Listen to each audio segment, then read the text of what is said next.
Shalom saudara, selamat pagi. Kita berjumpa lagi hari ini. Saya ingin meneruskan apa yang kemarin saya bagikan buat setiap kita dalam Morning Devotion. Saudara, dalam ayat yang kita baca kemarin, Yesaya pasal yang ke-55 ayat yang ke-6 bagian B-nya dikatakan berserulah kepadanya selagi ia dekat. Saudara, saya dalam perenungan suatu waktu berbicara tentang persekutuan dengan Tuhan. Yohanes pasal yang ketiga ayat yang ke-16, saya yakin setiap kita tahu ayat ini ya. Di sana dikatakan, karena begitu besar kasih Allah akan dunia ini sehingga ia mengaruniakan anaknya yang tunggal, putranya yang tunggal, Yesus Kristus, supaya barang siapa yang percaya kepadanya tidak binasa, melainkan beroleh hidup yang kekal. Saudara, kadang ya kita hanya melihat ayat ini, hidup yang kekal di situ banyak yang menafsirkan atau kita sering langsung mengingat tentang surga ketika kita berbicara tentang hidup yang kekal. Tapi saudara, ketika dalam satu perenungan saya mendapatkan satu pengertian seperti ini, bahwa hidup yang kekal itu tidak hanya berbicara tentang surga. Ya, memang surga ada buat kita, tersedia buat kita. Ya, Tuhan menyediakan bagi setiap kita orang percaya. Tapi saya ingin kasih tahu saudara satu pengertian yang baru, bahwa kalau saudara membaca Alkitab dalam Ibrani pasal yang ke-6, kalau saya tidak salah, ya, di sana dijelaskan bahwa orang mati juga, orang-orang yang tidak percaya kepada Tuhan, itu juga mengalami yang namanya hukuman kekal dari Tuhan. Mereka akan mengalami hukuman yang berlangsung terus-menerus terhadap dosa. Ada api yang tidak akan terpadamkan di dalam neraka. Nah, saudara, jadi orang percaya akan menikmati kekekalan bersama dengan Tuhan. Orang yang tidak percaya akan mengalami hukuman yang tidak akan pernah berakhir karena mereka tidak menerima Yesus sebagai Tuhan dan Juru Selamat. Ya. Jadi dua-duanya sama-sama kekal ini, saudara. Kemudian apa maksudnya? Apakah kan di situ dikatakan akan menerima supaya barang siapa yang percaya kepadanya tidak binasa, melainkan beroleh hidup yang kekal.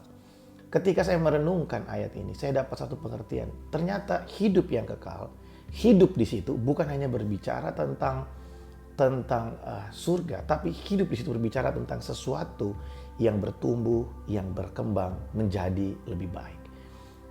Supaya barang siapa yang percaya kepadanya tidak binasa, melainkan beroleh hidup yang kekal. Tuhan ingin kasih tahu buat kita, Yesus datang. Dia ingin memberikan kepada kita satu jaminan tentang selalu adanya pengharapan akan segala sesuatu yang mungkin mati dalam kehidupan manusia, untuk bisa dibangkitkan kembali. Bahkan bukan hanya bangkit, tapi mengalami pertumbuhan, menjadi lebih baik, menjadi dewasa, menjadi sempurna serupa dengan gambarannya. Itu hidup yang kekal. Kita akan terus dibarui hari demi hari. Paulus berkata, sekalipun manusia jasmani kita merosot, tapi manusia batinnya kita dibaharui dari hari ke hari. Dengan firman Allah, dengan kekuatan Roh Kudus, dengan Roh Kudus yang ada dalam kita, kita dibaharui dari hari ke hari. Saudara, hidup yang kekal itu kita nikmati bukan hanya di surga, tapi ketika kita menerima Yesus sebagai Tuhan dan Juru Selamat, hidup yang kekal itu dimulai. Pengharapan yang tidak pernah putus itu dimulai. Satu perjalanan iman yang akan membawa kita dari satu pengenalan kepada pengenalan yang lain, dari satu pengharapan kepada pengharapan yang lain, itu akan dimulai ketika kita menerima Yesus sebagai Tuhan dan Juru Selamat. Nah, saudara, makanya kalau ketika kita menerima Yesus sebagai Tuhan dan Juru Selamat, ada banyak hal yang sebelum kita terima Tuhan itu tidak terjadi. Ketika kita terima Tuhan, itu banyak hal yang terjadi. Mungkin sebelum kita terima Tuhan, emosi kita, ya, cara kita hidup seakan-akan tidak ada yang peduli. Tapi sadarkah saudara, ketika semakin kita mengenal Tuhan, semakin kita bersungguh-sungguh dengan Tuhan, maka Tuhan mulai berurusan dengan karakter kita. Tuhan mulai berurusan dengan cara kita mengelola kehidupan kita, cara kita mengelola yang Tuhan percayakan dalam hidup kita. Dan saudara, itu membuat kita menjadi lebih baik. Mungkin selama kita belum kenal Tuhan, ada satu sensor yang mati dalam hidup kita, yaitu sensor untuk melakukan apa yang baik dan berkenan. Tapi kita mungkin sebelum kenal Tuhan, kita nggak bisa membedakan mana yang benar, mana yang nggak benar. Mana yang baik, mana yang nggak baik. Mana yang mempermuliakan nama Tuhan atau tidak mempermuliakan nama Tuhan. Mana yang memberkati orang lain, mana yang menguntungkan orang lain, mana yang hanya menguntungkan diri kita sendiri. Ketika semakin kita hidup sungguh-sungguh di hadapan Tuhan, maka Tuhan mulai berurusan dengan diri kita, sehingga yang namanya hidup yang kekal itu, kehidupan yang kekal, pengharapan yang kekal itu akan mengubahkan kita, sehingga semua yang mati, semua yang sebelumnya tidak berfungsi dihidupkan oleh Tuhan. Sampai kita berjumpa dengan Dia muka dengan muka. Wow. Jadi hidup yang kekal tidak hanya berbicara tentang surga dan neraka. Beberapa kali saya bagi buat setiap kita. Kalau kita hanya menjadi orang Kristen hanya untuk masuk surga, saudara, kita melewatkan banyak sekali hal yang sebenarnya Tuhan sediakan buat kita selama kita di bumi. Bukan kekayaan, bukan popularitas, tapi kedewasaan, keserupaan dengan Tuhan. Firman Tuhan yang sering kita dengarkan yaitu, hendaklah kamu sempurna seperti Bapamu yang adalah sempurna. Teleios, sempurna itu bukan berarti tanpa cacat celah, tapi kedewasaan, mature, complete. Itu yang Tuhan mau dalam kehidupan kita.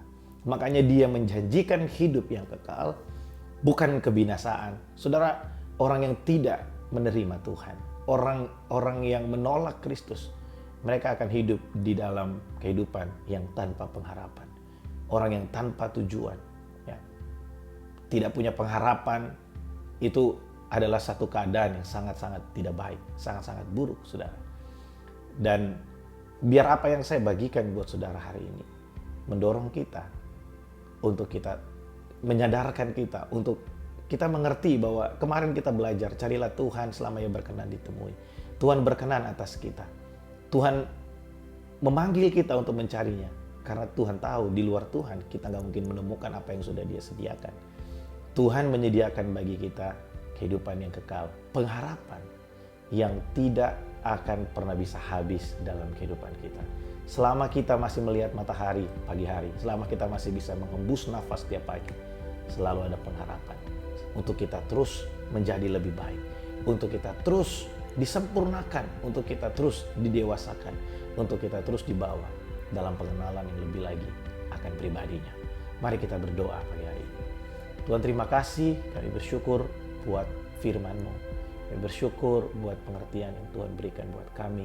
Tuhan, tolong supaya kami bisa belajar, Tuhan, bahwa Tuhan memberikan kami pengharapan. Mungkin di antara kami umat-Mu, ada di antara kami yang mulai kehilangan pengharapan kami. Ada di antara kami yang mulai goyah, Tuhan. Tuhan, tolong supaya kami menemukan kembali pengharapan kami di dalam Engkau. Supaya kami bisa mengerti bahwa bukan hanya surga, Tuhan, tapi Tuhan mau kami menikmati pengharapan di dunia ini. Menikmati satu kepastian bahwa selalu ada pengharapan buat setiap kami. Terima kasih Tuhan. Berkat-Mu atas setiap kami umat-Mu. Dalam nama Yesus kami berdoa.